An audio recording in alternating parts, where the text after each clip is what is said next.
So when I saw the first poster for season 3 of Handmaid's Tale, I was a little surprised for Aunt Lydia to be on the Blessed Be the Fight poster.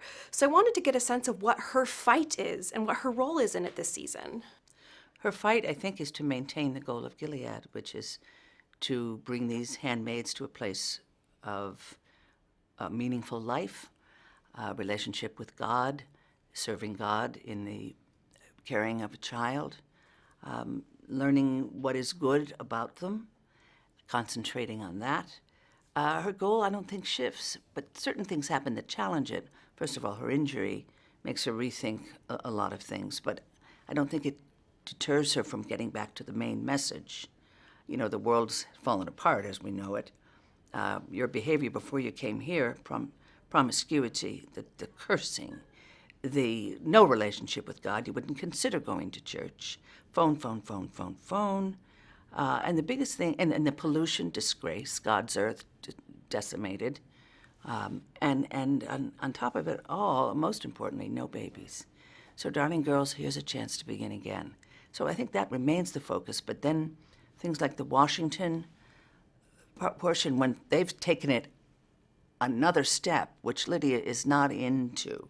I think Lydia's goal is not to shut them down, but to liberate their souls, to give them a chance to find their true goodness, their true service to God.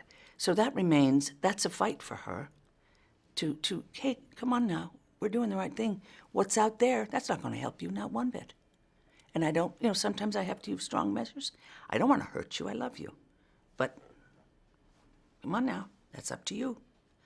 But again, she's challenged by the extreme measures.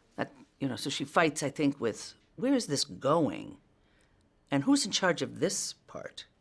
Because I'm not in for this. So obviously we get to explore her backstory in this season, and I know that's something a lot of fans have been really excited about. I know early on the showrunner had told you, when you had asked about what her backstory was, like, oh, I think she's a teacher, and you had built on that. Yeah. So I wanted to get a sense of what her actual backstory is like compared to the one you'd imagined and how you blended the two. Well, the teacher part is right on the money.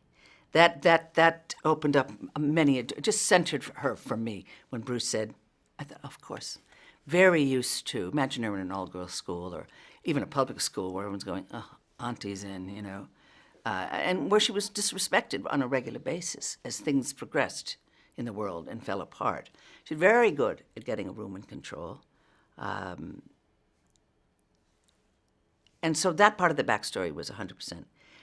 What the writers came up with in the backstory was 100,000 times more interesting than what I came up with.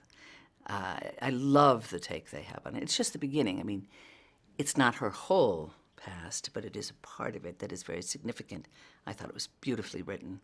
Loved the choices. And it easily, this is what was so extraordinary, it lined up so well with my understanding of her. I don't know how that happens, but it was, and it was a beautiful experience. Well, I wanted to close out by talking a bit about the anti-abortion laws that have been passed in Georgia and other states, which you've called disgusting in previous interviews. And I wanted to get a sense of what lesson you feel The Handmaid's Tale can impart to us on this issue right now. If you think it can't happen that women lose control of their lives, think again.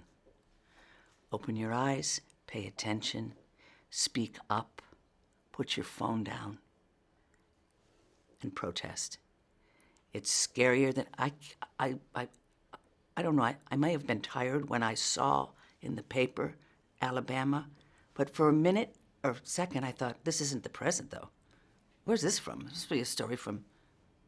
The fact that it was current and the degree of absurd restrictions was so alarming. It is so alarming and enraging. And something has to be done. No way. No way.